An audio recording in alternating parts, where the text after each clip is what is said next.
views and opinions expressed in the following program are those of the hosts and guests, and not necessarily those of the staff and management of WWDB-TV.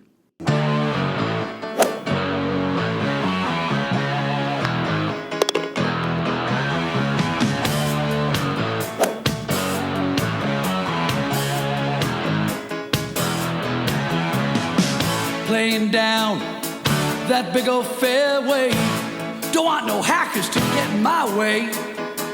The boys and me got a big NASA going, we were born to drive. Well, hi everybody, thanks for stepping into this edition of Golf Unedited, where nothing is out of bounds. So glad to have you join us. You know, and after all, this is the best, without a doubt, digital broadcast golf TV show anywhere, isn't it? It is. It's a great spot, and they do a great job here for us. And you know, people are probably wondering why we call it Nothing Out of Bounds. Well, if you'd ever see him hit a drive, you'd understand, you know, why we have to put our golf show that way. So we spend a lot of time looking for balls occasionally when we're out playing, but we have a good time. We do. We have fun. But anyway, I'm Dennis Silvers, along with my great co-host Jay Schrader, who, of course, played 11 years in the NFL as a Super Bowl winning quarterback.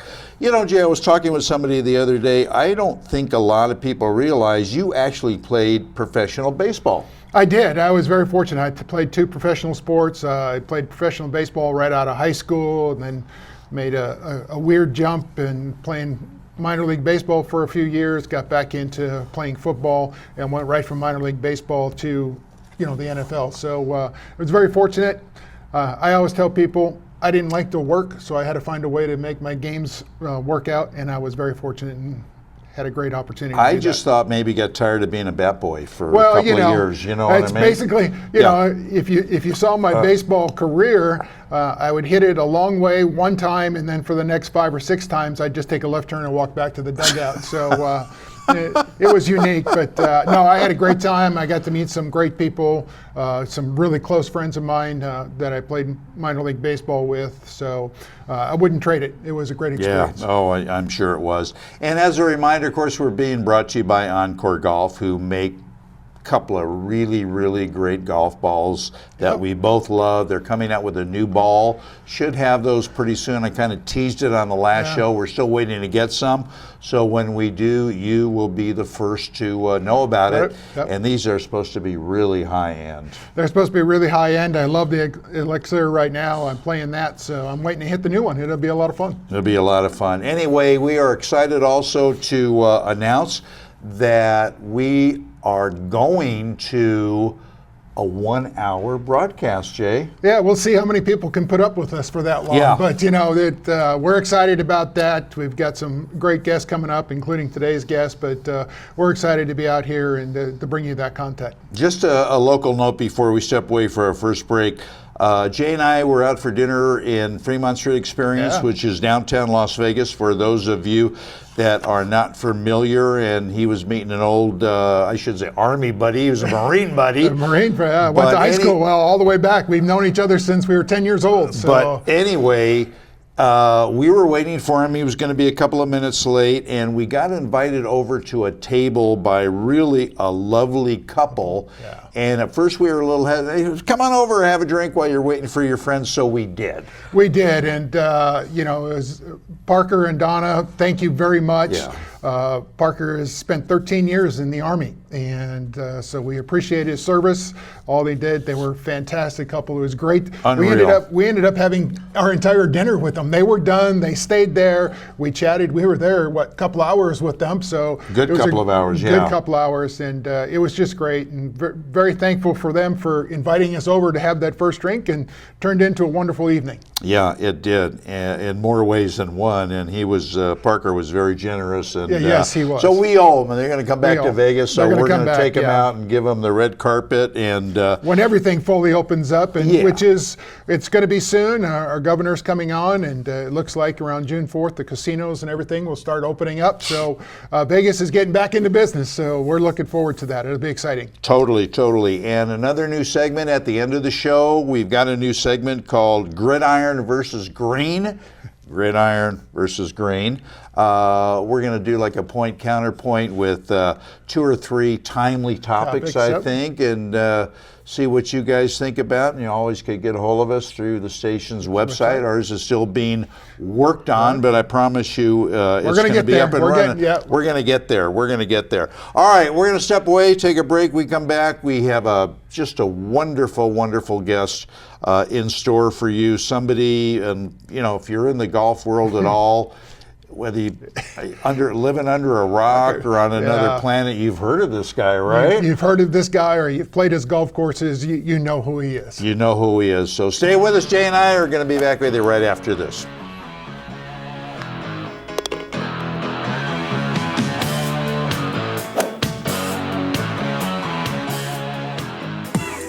The Impact Press is a new revolutionary training iron that is designed to improve how you deliver the club to the ball, called the Moment of Truth. This ingenious training aid was invented by Bill Schmedes, an award-winning PGA teaching professional who has been voted one of America's top young teachers. The patented design of the Impact Press simply forces golfers to see and understand how they should move their body, hands, arms, and release for tour-quality ball striking.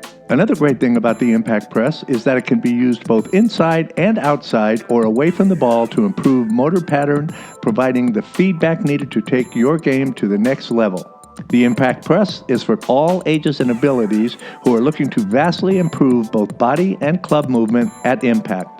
The Impact Press is used and endorsed by top teachers and coaches in both Golf Digest and Golf Magazine's Top 50 and Top 11 golf instructors. The bottom line is, feeling is believing. Better ball striking, better scores, more fun. Go to ImpactPressGolf.com. That's ImpactPressGolf.com.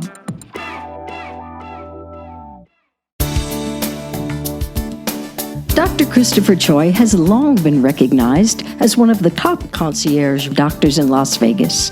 He and the entire staff at the Concierge Wellness Center have earned the reputation of unsurpassed medical care and service to all of their patients. In a continuing effort to always advance his practice, Dr. Choi is now offering an additional service using the most advanced laser therapy treatments available. Sure, being in great physical health is very important, but so is the mental boost you get when you know you look your best.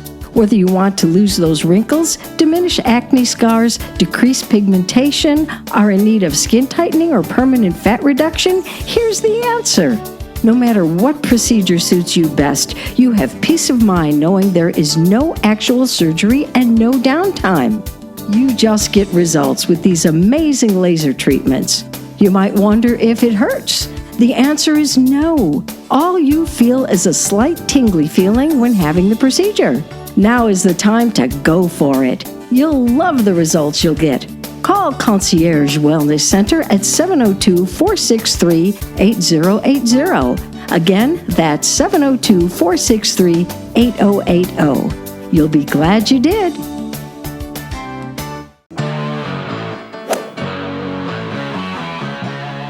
All right, welcome back, everybody, to Golf Unedited, where nothing is out of bounds. I'm Dennis, and he is Jay, of course.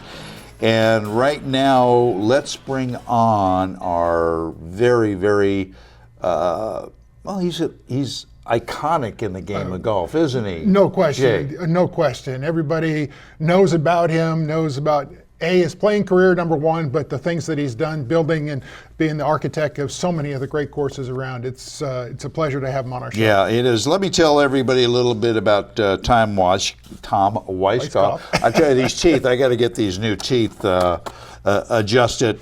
Tom turned professional back in 1964.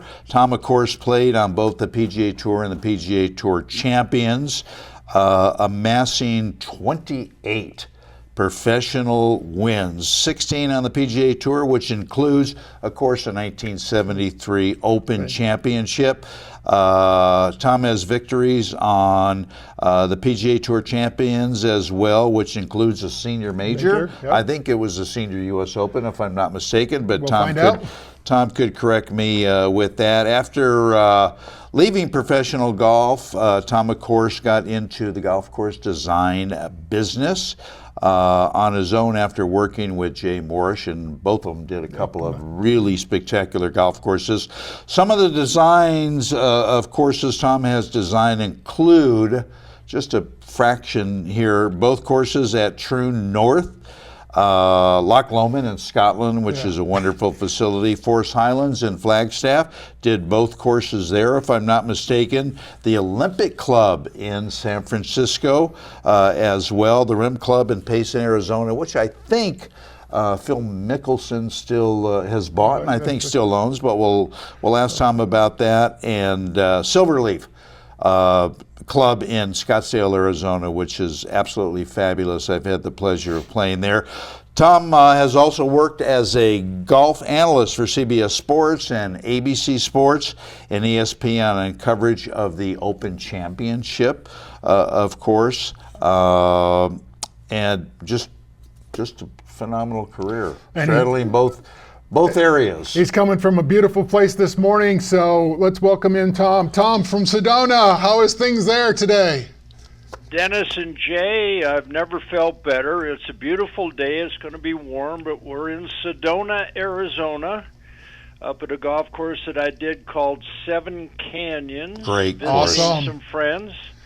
Very dramatic place, scenery-wise, and very unique in the setting because of the red rock and the sandstone formations. Just spectacular. It is. I was lucky enough to be invited to play Seven Canyons a couple of weeks before it opened to the public, Tom, and it was absolutely terrific. And fortunate enough, they put me up in one of their fairway homes or whatever that has the butler service and everything from soup to nuts, plates, silverware. Jay, you've got it all. You can't treat this guy that way because he just thinks he wants that all the time now. He thinks he's big time. Hey, Tom, when you're in Sedona, do you and Lori have to wear a triangle or anything like that?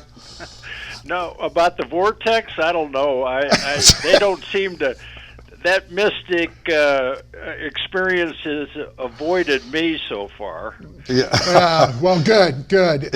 Hey, Tom, I have to ask, with all the golf courses and with playing, what do you get the most joy out of doing? Has it been designing or was it the actual playing? Because you were phenomenal at both.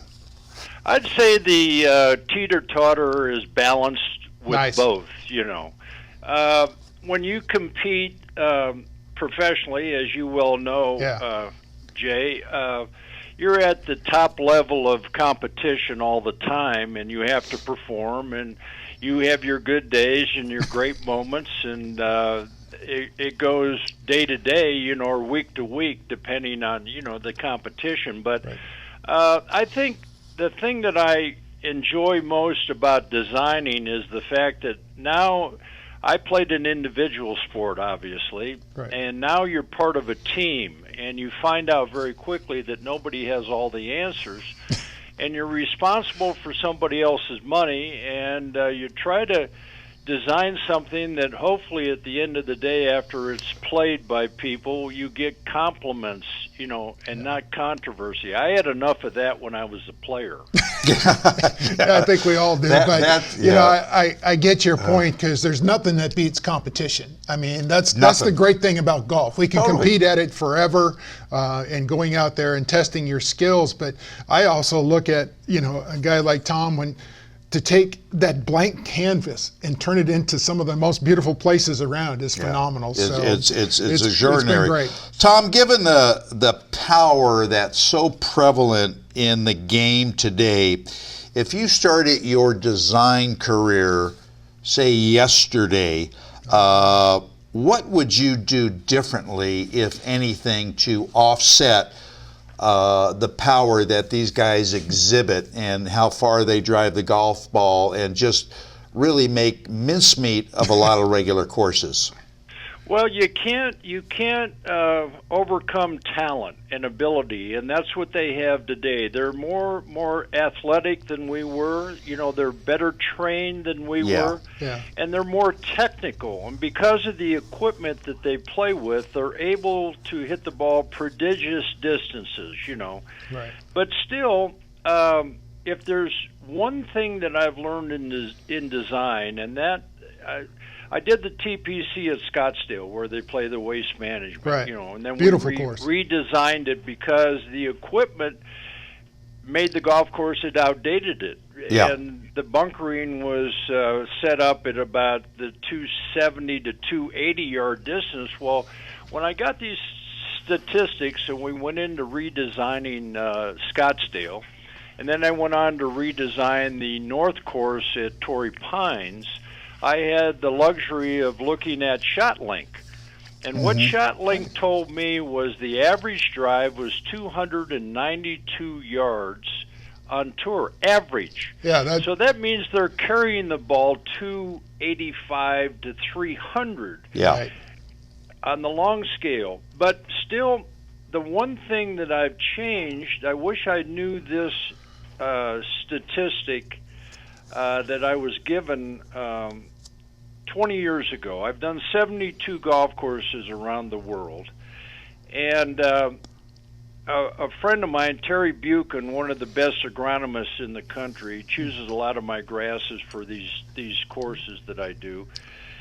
I said, Terry, what could I do to be a better designer? And he said, one thing that stuck with me about 10 years ago that I've implemented at both facilities, Scottsdale and Torrey Pines, and that is that depending on the number and the sizes of bunkers, that will take up as little as 10% and as much as 30+% Wow. of the budget. Wow. Oh, wow. So then I was going to get involved in remodeling the Ohio State University golf course, the Scarlet course. I lost out to Nicholas. He did that. But anyway, McKinsey said something that stuck, and that was about 15 years ago when I researched Alistair McKinsey, one of my all-time heroes. There's a lot of great designers, but he really took it to a different level and had a different concept. But he said one thing that was so important. He said there should be at least one bunker in the tee shot landing area and one around the green that must be avoided at all costs. So strategically, if you looked at that, just two bunkers a hole, that's 36. Now, Augusta only has 44 bunkers. Right. But it has big trees, it has water hazards, it has elevation changes, you know. So I changed my whole philosophy. I think, personally, a designer should never exceed 54. That's 3 a hole, an average of 3 a hole. And I've implemented that in the last 10 years, and it seems to be more helpful for the average player because you're putting a bunker out there. If you're doing a tournament course like I did at Scottsdale and Torrey Pines North, that bunkering's starting at about 290 to 305. They can't hit it out there from their tees, even though their tees are 30 to 50 yards shorter than the back tees, right? Well, I'm going to disagree with you on that because those bunkers on 18 at TPC in Scottsdale, they get me every time. Yeah. So I'm gonna now that I know that you put them there, I'm gonna be cussing you out all day long, Tom. Well, that's right. You're allowed to. A lot of people. Well, you have to understand, Tom. Jay hits it a long, long way, and a lot of those come into play where the average player doesn't have to worry about it. Let me just ask you this before I move on to another area. Sure. And I don't know that this has happened, but if it does, have you ever gotten sideways with a property owner that wanted you to build a golf course? And if you have, how did you resolve that? Well, one time, a long time ago, about 25 years ago, when Jay Morris and I were together, we did 25 golf courses over a 10-year span. Started, in 1985 with Jay. And we had a potential client in in Texas, and he wanted water on every hole, Uh-huh. on 18 holes. And I said, nope. I just think that's too much. It's too penal. It's too forgiving, and it costs people a lot of money. Keep hitting the ball in the water, you lose about $2.50 to $3.50 a round, right, for one ball. And I just turned down the job because of that. I just ended it that way. It just was against my philosophy. I don't think you need any more than maybe 6 holes at the most that has water that affects the strategic value of the golf hole. Yeah. Well, again, as you said, it's putting them in the right place. Having the knowledge and the eye to do that, to put them in the right place is the key. That's right. Very good point. And I love water. I tried that new ball that you are talking about, the Encore. Yeah. Yes. In Sedona. I thought it was a terrific ball. Isn't it a good ball? It is a good ball, isn't it? Yes, it's excellent. Yeah, I enjoy it. Excellent. I play it all the time. I think it's a great ball. So you want me to get you, Tom? You want me to get you a dozen? Absolutely. That's one of my philosophies now at my age of 77. If I can start and finish with the same ball, I've had a great day. There you go. That's always a bonus. Good for you. Good for you. That's good. Of course, we're talking with a wonderful Tom Weiskopf here on Golf Unedited. Tom, why do you think over the last several decades there have been so many different swing philosophies that have developed, over the last several decades, all pointing to having the same result, and that is to deliver the club head squarely to the ball? Where did all these philosophies come from, and what do you think of most of them, Tom? Well, the old saying, what goes around comes around. The 2 swings that influenced the game previous to my time were these 2 men, Ben Hogan and Sam Snead. Sam Snead was naturally gifted, very flexible. To me, still had the greatest swing in golf. Hogan was more mechanical, more methodical, and more efficient in striking the ball and more under control. Okay, then you got into the late 80s, and the 2 swings that went back to that stiff, straight, left side, quick release of hips through the ball were Curtis Strange and Nick Faldo. Okay, yeah. Okay? That's where we are today. Yeah. And I think it's probably because of the equipment that they're playing with. The equipment today launches the ball very quick. Yeah. All these guys are trying to keep the ball actually down in flight because the equipment is putting it up so quick, launching it so quick. That's where they get their distance. And then they've taken the spin off the ball with the metal head and the design of the golf ball today, and it's actually going out there with top spin. So they get a lot of roll out, and the fairways are cut closer, so the ball's hitting and running forward. Where when we played persimmon, in my time, the ball was spinning upward all the time, hitting soft, and not moving very far. It would go more offline if you mishit the ball. And in 1974, that's when the big ball universally was demanded and used all over the world. They went from the small ball opportunity. I was the last player to win the Open Championship in 73 with the small ball. Small ball. 74, they went to the big ball. Yeah. So what that did, it gave the international player some relief because they would have to come over a month to 6 weeks ahead of time to get used to playing the big ball because they had to be more efficient with their golf swing. So the teaching methods today, if you look at the guys that dominate the game, they have that straight left side, left knee, no flex in it, a completely, really fast rotation of the hips. And they put a lot of stress on their back, though.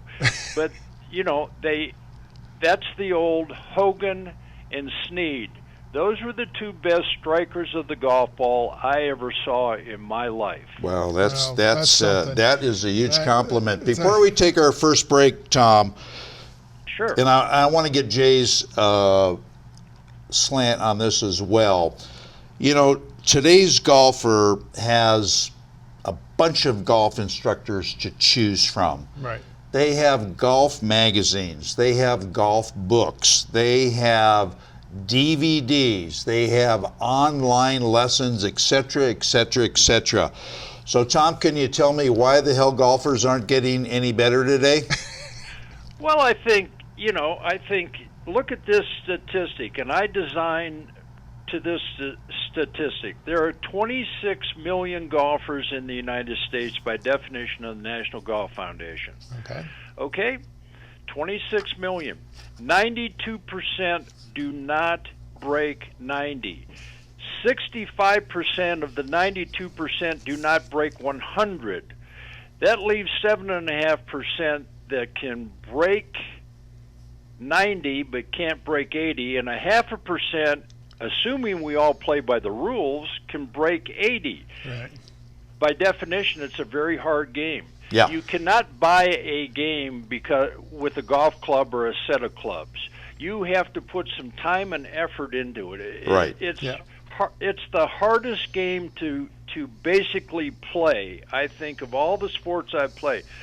Now, Jay could respond to that, but there's always exceptions to the rule. You look at a Jim Furyk, or you look at this Wolf kid, right? You're right. Very unusual, but they loop it the right way. They take it outside and bring it back on the inside, which allows them to play the game inside out, which is the way to hit a golf ball. Right. You can't cut across the ball and slice it, even though they play a safe shot most of the time. They're hitting the pros, if they have to hit a shot, they're cutting the ball. It's easier to control a fade or a cut than it is a topspin or hook shot. And I'm sure there's a method of throwing a football that that varies from quarterback to quarterback. But there's still fundamentals of throwing the ball to give yourself a tight spiral, isn't there, Jay? There is, and it's funny because you can relate the two. There's, I've told the story before where I was playing with Phil Mickelson and he hit shots, and I asked him how he did that, and he said, "Well, I've done it 1,000,000 times."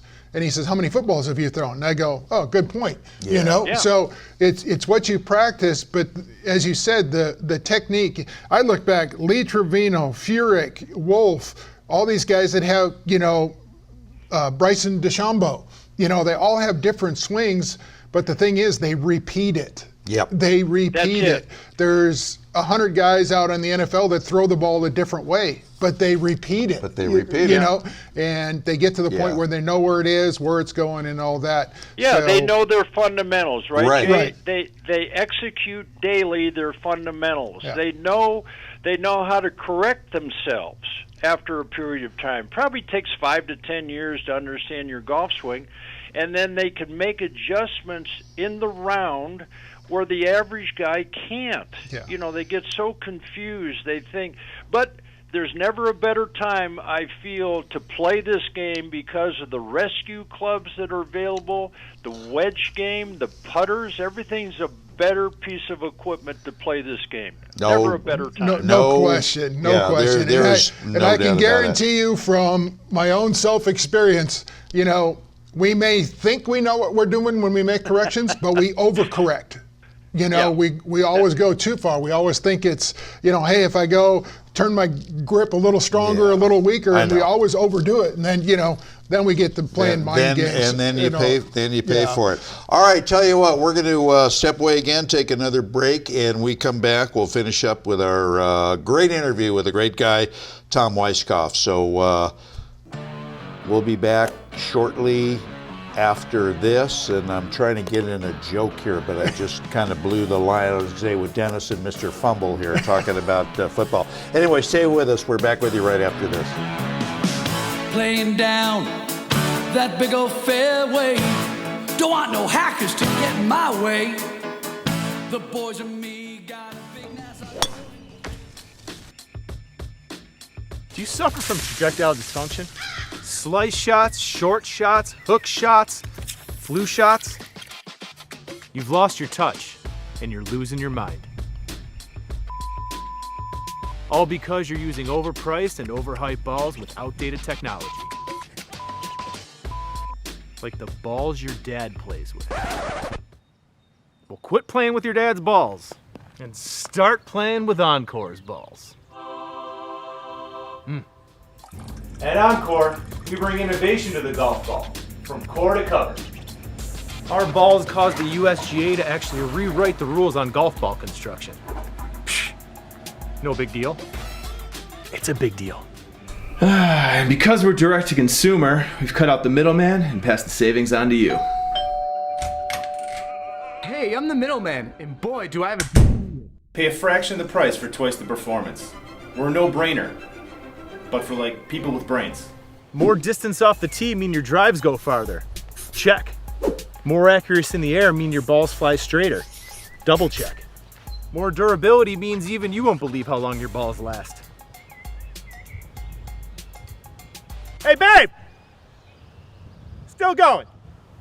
With a soft feel and a perimeter weighted design, chipping and putting will be more consistent than ever. You'll be shaving strokes off your game faster than your friend can shave off that ridiculous crustache. What were you doing before you started using Encore golf balls? Not hat and bombs. And what are you doing now? Hat and bombs. So what were you doing before?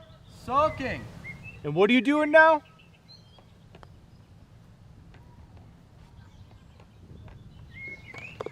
Not soaking. So if you're ready to cure your case of projectile dysfunction, go to EncoreGolf.com and pick up a dozen of our 2019 Hot List winning golf balls. Or if you want the enjoyment to last even longer, buy 3 or 6 dozen and get massive bulk discount pricing. Either way, grab our balls and prove us right. It'll make us both feel good.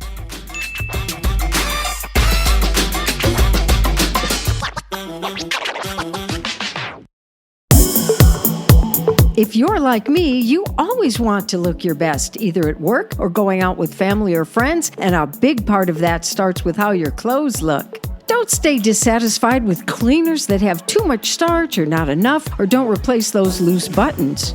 How about those that have prices that are so high it makes you want to wear dirty clothes? Discover the one business that's a dream come true for you and all of your cleaning needs. Royal Cleaners has been fulfilling the dry cleaning and laundry needs for Valley residents for years. Customers have also relied on Royal Cleaners for expert repairs and alterations no matter what garment you bring in. They offer free pickup and delivery and a 10% discount for VIP customers. Located on the southwest corner of Durango and Flamingo, Royal Cleaners are open for business Monday through Saturday. So if you want to look and feel like royalty, it's Royal Cleaners. Call them at 702-600-1573 or check them out online at royalcleanerslv.com.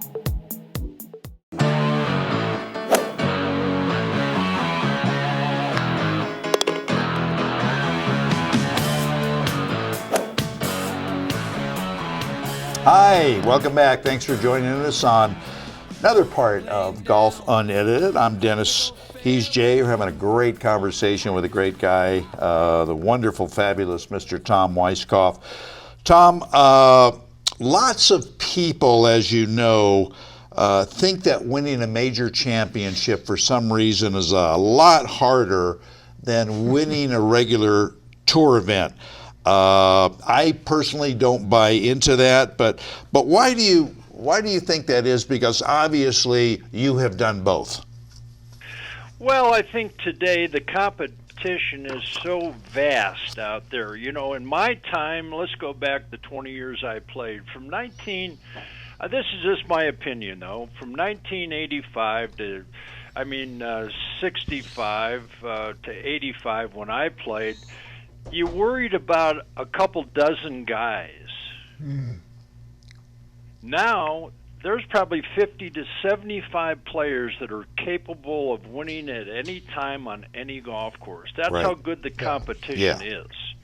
Yeah. And I think it's just when you get into the majors, you know that week things are a little bit different. The greens are probably faster, the pin placements are tougher, the competition is, you know, more condensed. And the big fact, though, is the fact that if you do win, you're part of history forever. They Yeah. can't rip your name off the cup. Yeah. So that only happens 4 times a year. So. And you better have your game going when you have that opportunity. There you go. Tom, I have a question. What was your favorite golf course to play when you were competing, and why? What was it that made it fit your eye that you just enjoyed playing there?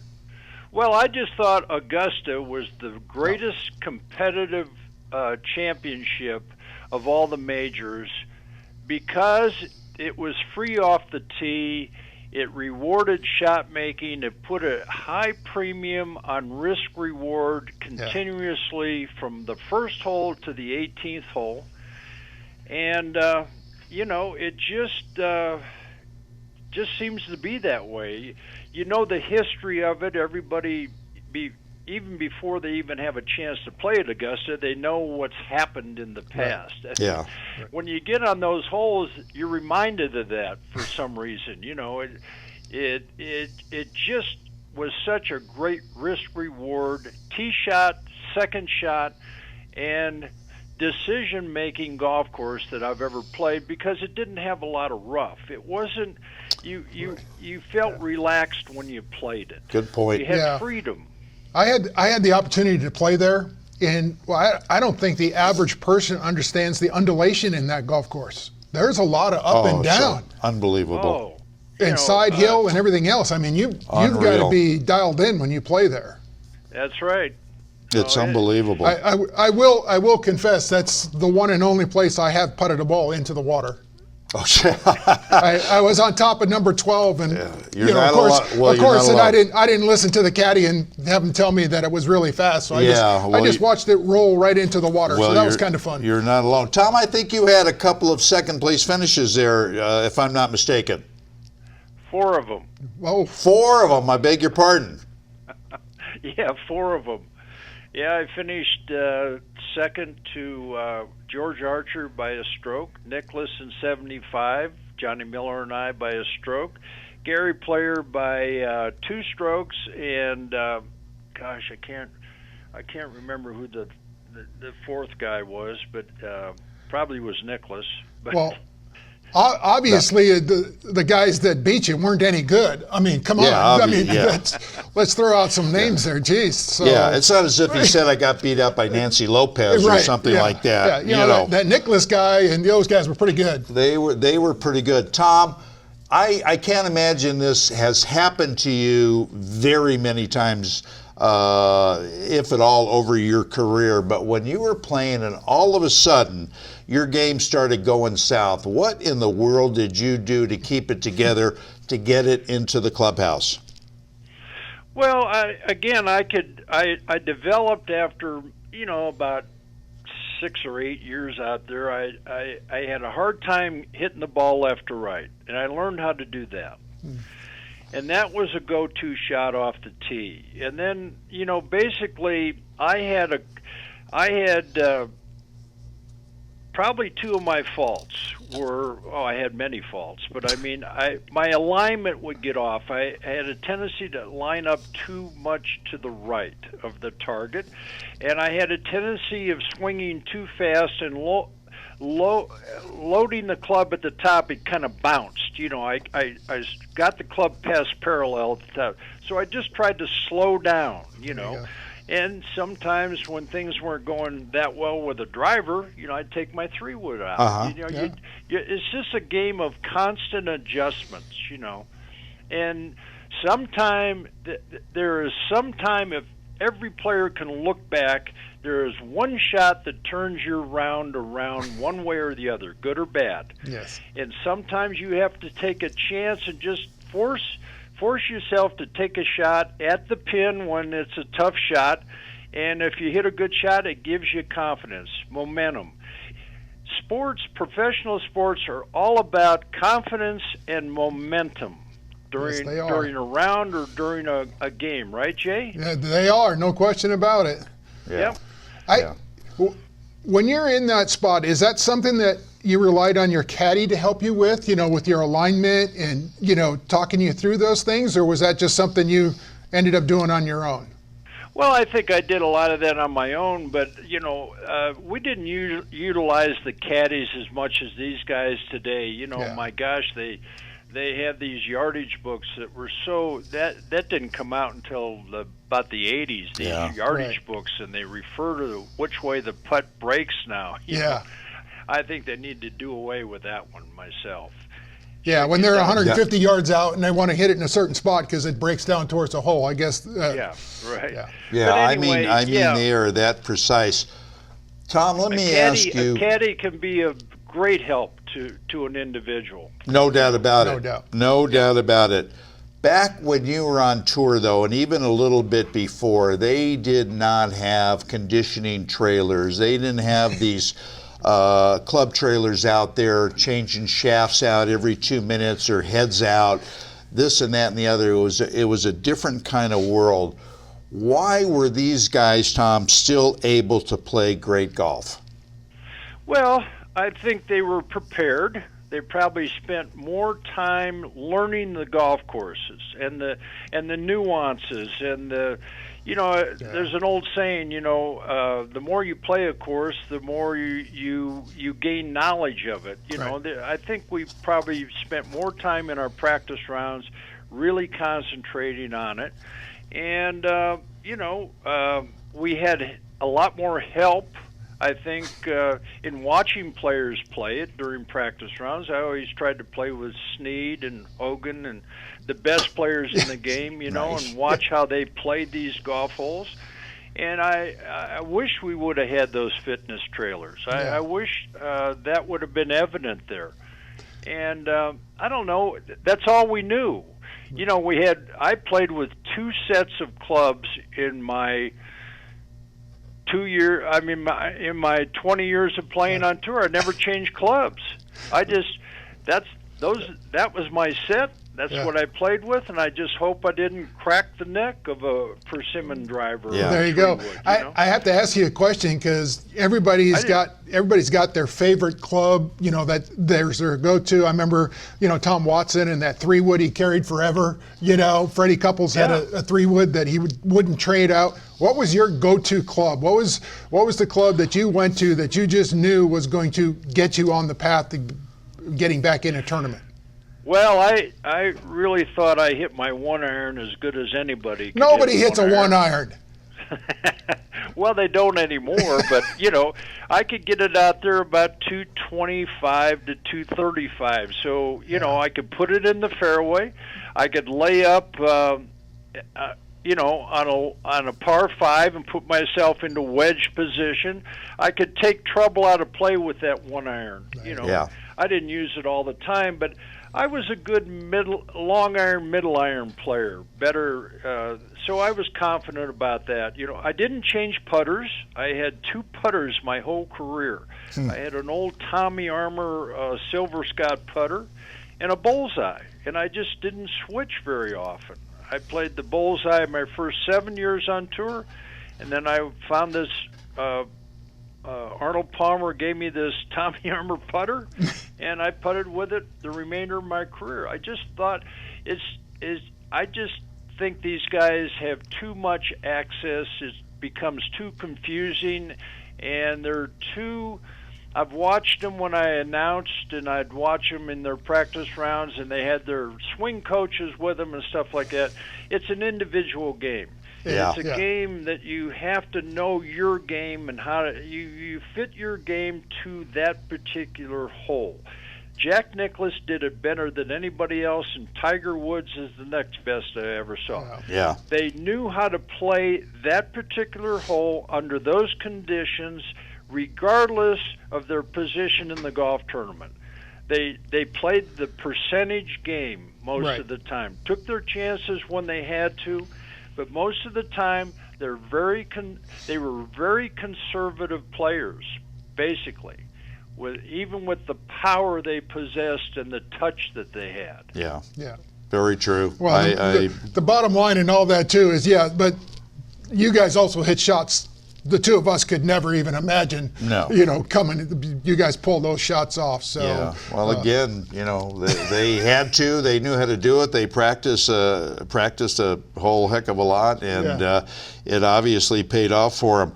Tom, I think a lot of people are confused when they pull up to a golf course or they make a tee time at a golf course that says, Bobby Jones Championship Golf Course. What is the purpose of putting championship course in there? Because I personally think it's just a marketing ploy. Well, it all started basically in the 60s and 70s. It had to be 7,000 yards plus. It was all based on yardage. Mm. And, if you weren't 7,000 yards, you weren't considered a championship golf course. Mm-hmm. Right? Length should never be the determining factor or challenge of any golf course or any golf hole. If I asked you two guys, what are your favorite par 5s, 4s, and 3s, they're all going to be on the shorter side, aren't they? They're not going to be, 500-yard par 4s. Now, the Touring Pro, that's not a long hole. With this equipment, that's not a long par 4 not at anymore. all. In my time, 460 was a really long par 4. Yeah. Wow. Yeah. Wow. Yeah. And now, you bring that up because I've had a chance to play at Torrey Pines, and, you've got the 12th hole that goes directly out into the ocean. And, they're playing it now for the Touring Pros at over 500 yards for a par 4. And it's a monster shot, especially if the wind and the fog is up. It's ridiculous. But then you turn around. I think some of the most beautiful holes out there are these par 3s because you've got to hit it in a certain spot. So I guess it's absolutely to the beholder's eye, I guess, is what comes about. So absolutely. What was the best shot in your career, Tom? What was the best shot that you think you ever pulled off that people would look at and go, "How did you do that?" Well, the best shot to me that I ever played was on the 71st hole at Troon when I won the Open Championship. Okay. Johnny Miller had the honor. He closed with he had a birdie on the 16th hole, the par 5 there, to come within 2 shots of me. And he had the honor on the 71st hole. It's a long par 3, 220 into the wind. Mm. And he was first to hit, and he short-sided himself with a 5-wood shot. And so it was up to me to put the pressure on him because I knew that he had a very difficult pitch from that side of the green. Right. And I hit this 1-iron. It never left the flag, and I hit it in there about 18 feet, right on line with the hole. He wound up bogeying that hole. I missed my putt, but I gained that stroke back, and I knew that I had a 3-stroke lead. Now, anything can happen, in championship golf. But with 3 strokes, and I was playing so well, that gave me the confidence to finish up. I hit a driver right down the fairway, hit a 7-iron on the front of the green, and it was over. But that was the best shot I've ever hit in my career. See, that surprises me because you told me the 1-iron is what you went to, but on the 72nd hole, you hit a driver. So you must have had confidence in hitting your driver. Absolutely. With the 3-shot lead, I look at a guy like Tiger, he's hitting an iron off the tee because he's like, even if I bogey it, I'm still good. Right. Well, I probably made a mistake. Yeah, but it worked out. Obviously, you didn't. You won the tournament. Thomas. It worked out very well. Before I let you go, one last question. How much golf are you playing these days, and where are you playing your golf these days? Well, I live at a place up in Montana called the Yellowstone Club, and in the summer, we're lucky to have 120 days of summer. So I hit balls just about every day. I hit balls. I play 9 holes with my wife and her friends, And then I probably play an additional 18 holes or maybe a second 18. So I play about 2 to 3 days every week during the summer up in Montana. I enjoy those summer days. I don't play a lot. I've played twice since I've been here for 2 weeks. And, I play when I feel like I want to play. I like to still hit balls. I really enjoy that. Mm-hmm. Mm-hmm. See, there's the difference. There's the difference, because us amateurs, we're like, we just want to go play. Yeah, we want to go play. Yeah. And you're out there, you take the enjoyment of hitting balls and just hitting balls to enjoy that day. Well, yeah. Yeah, you always get a mulligan on the practice tee. Yeah, that's exactly right. Dennis takes a mulligan on every hole. So what's the difference? It's called working on your swing, I guess. So, Tom, if Jay and I wanted to come see you this summer, we're going to come up to Montana to play golf with you? You've got my number. Yeah, there you go. I'd really like to do that if that would be okay with you and your wife. Give me a call. All right, would you're love the best. That. Would love that. Thanks, Tom. Tom, thanks so much. My best to Lori. I really enjoyed you too. You guys have a great show. You have great guests. I've heard you before. Dennis, you do it right. Jay, I admired your career, and you guys do a great job. Thank you, sir. Let's keep promoting this game. It's a great game. Yeah, it's a great game. That's so, well, there you go. That brings it up to what, 8 people that admired your career. That's great. That's Tom, it. God bless you, and stay safe, and we'll talk to you soon. You got it. Thank you. Thanks for having me. Thank you. Bye. Tom White, what a great guy. And, what a great guy. What a great career. And we're two careers, and here we are. We're sitting here. We're talking to Tom Weiskopf. The career that he's had both playing and afterwards is phenomenal. That's what I'm saying. Phenomenal, and he couldn't be more humble. What a great guy. Super guy. A super guy. All right, we're going to take our last break. We're going to come back, and we're going to have a new segment on the show that Jay and I are going to do called Gridiron versus Green. We're going to kick around a couple of subjects and get some opinions and viewpoints, and we'll wrap up the show. So stay with us. We return after this. Is arthritic pain, stiffness, and soreness keeping you from enjoying the activities you love? The new copper-infused CopperTech Golf Glove will fix that. The CopperTech copper-infused golf glove soothes arthritic hands and provides support for muscle stiffness, soreness, and pain, reducing muscle recovery time with compression comfort that improves muscle circulation. Engineered with the healing magnetic properties of copper, the CopperTech golf glove helps alleviate muscle stiffness and joint pain. The copper-infused technology helps my joint and muscle pain. The CopperTech golf glove uses silicone spiderweave palm technology, never seen before in a golf glove. As a senior mini tour player, this silicone woven technology helps me grip the club lighter, and consequently I get more club head speed.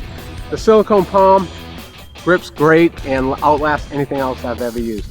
The non-slip woven silicone pattern improves slip resistance, plus it wicks sweat away to prevent chafing and rashes. I've been a golf coach and a professional instructor for 25 plus years, and this is one of the best products I've ever seen to help my students feel a secure grip, gives them great traction, and I know it's really going to help their golf game. Get back in the game, practice longer, and play longer. Hi there, everybody. Welcome back to last segment of Golf Unedited with Dennis and Jay. We've got a new segment called Gridiron versus Green. We're going to talk about a couple of subjects and get some opinions, some views, and things like that. And Jay, I want to start it off with over the last several weeks, and the money that has been raised for this virus and everything is cool. But what do you think overall for these made-for-TV matches? I think the object of raising money is fantastic. I personally watched them. I didn't think the golf was all that great. I happen to think they're too scripted. They're too, I don't know. I just didn't think it was the greatest thing going. I love the match with Tiger and Phil much more than I did the previous ones, because I think they were more relaxed. It was the more tailor-made driving thing. The tailor-made driving thing. I think it was more relaxed. I think we could relate because we saw probably the greatest quarterback ever shank a couple of shots. He didn't play great. He didn't play great, and then he holed one out. Yeah. You know, and you know the talent is there, but the whole time what I liked about it was they actually were communicating. Where in the tailor-made one, I thought the guys were too rigid and all that. Oh, very much so. It is a made-for-TV. It's made to raise money, and they did a fantastic job. There's no doubt about it. No doubt about it. But 20 million plus or something? Yeah, 20 million plus. But I enjoyed it. The thing that I talked to my good friend Rick in Florida this morning on the way here. The thing that amazed me. You have a good friend? I do. Okay. The thing that amazed me about the me. match was very simply this: listening to Phil describe the shots and what he wanted Tom to do. Looking at the different colors of the green, how the shade was, where it was going to go. That is phenomenal. And to think that he does that every shot, you know. To listen to him going, well, I'm going to play this one back, I'm going to bump it, it's going to hit the wet green, it's actually going to skid a little bit. I'm like, how do you know that? Yeah. You know, but those are the things that really intrigued me. And guess what? I'd like to hear more of that. I thought Phil did a great job. I thought Tiger didn't talk a lot. I wish I would have. Never does. I wish he would have talked more. But let me tell you this. Never does. The way he swung the golf club, he looks like he's ready to go. He looks like he's ready. He hit some great shots. He never does talk a lot, unless it's to a waitress at the Pancake House or something. But anyway, I just think they're too contrived. Well, they are, but too scripted. But the thing is, you know that going in. Yeah. You know that going in. But here again, as I said, nobody in their right mind, especially Brooks Koepka, could say, "Hey, you knock this in, I'll give you $100,000," and Brady does it. I mean, come on. I know. So I know. There was some great moments in that. Yeah. You know, Peyton Manning sinking that long putt. I mean, we all dream about doing that, and to do it on national TV in front of those two guys, come on. Pretty good. It's pretty good. It was good. They were out of their element. I thought they did a great job. I just love the banter, and guess what? Kudos to them because they raised a bunch of money. They raised a bunch of money. All right, we've got golf that has started, but one big factor that's missing because of this COVID-19. These guys are playing. They're back in action. No gallery, and I don't know how you view it. I personally think that will not affect them at all. Well, I don't think it'll affect them because they're used to going out and playing all these rounds. I think come Sunday, it's going to be a weird feeling for them. Definitely. Because there's not going to be that roar when they hit a good shot or they push one right and then hit somebody in the gallery. They don't have that. So I think when it comes down to it on Sunday, I think that's going to be a factor because you're out there, you're grinding for 4 days. You need some of that adrenaline from the fans, and they're just not going to get it. Yeah. So it'll be interesting. Let's knock on wood that it doesn't take long before we have the gallery back out there because I think it's a big part of the game. I think too, with the precautions that they're going to take, and I applaud the PGA Tour, all of the tours for doing this. But can you see these caddies out there wearing a mask, or some of the players wearing a mask? I don't see the players or the caddies wearing a mask because they can keep themselves apart to do that. Now, the individual caddy and the player, that's going to be up to them. But again, we're talking about people that have had so much relationship time. I don't think they're going to, worry about it. And they're going to be tested. Everybody's going to know where everybody stands going in. So I don't think you'll see them out there with the mask, considering they'll be outdoors. Yeah, sure. All right, let's switch to something more local here.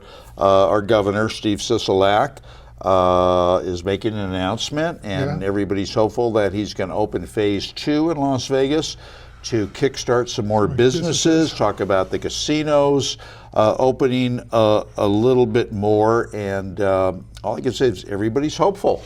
Everybody's hopeful. We're all looking forward to it. As we mentioned earlier in the show, we were out to dinner on Saturday night, and to see, almost 90% of Fremont Street closed down was just weird. And just to realize those businesses, those people, and it's not just there, it's all over town. The restaurant business here in town, the little shops that everybody relies on to go to get their personal service and all that. It's a big deal. So, I think people are going to be cautious, but I'm excited for it to reopen too. Yeah, and you keep seeing hearing on the news, reading in the newspapers, Facebook especially, all of these people coming on, you don't have anything to worry about. The death rate, is 0.01%. The flu is more. They don't believe in the mask. They, well, you listen to. Everybody has their own view on it. Everybody's got their own view, and my personal take is this: take care of yourself. Everybody is different, Everybody's body reacts different. If you have a pre-existing condition, please take it very seriously, because those are the people that are being affected. Right. The younger crowd, they don't see it that way because they haven't had to face those things. But you know what? Be responsible. If you're going somewhere where there's an older crowd, wear a face mask, please, because it's for their benefit, not for your benefit. Just have the respect to do that. That's all. I agree with you. Lastly, we got to give a shout out to our sponsor, Encore Golf. The Elixir has won gold from Golf Digest. Something to be it's 2 years in a row, very, very proud of it. And what better way to go out and get endorsed out of nowhere from Tom Weiskopf? Yeah, I mean, Tom comes out and loves it. 2 years in a row, they get the gold seal and everything else, and yet they're telling you and I they got a better ball. They got a better ball. What is that going to? Yeah, that's coming. So I'm very excited.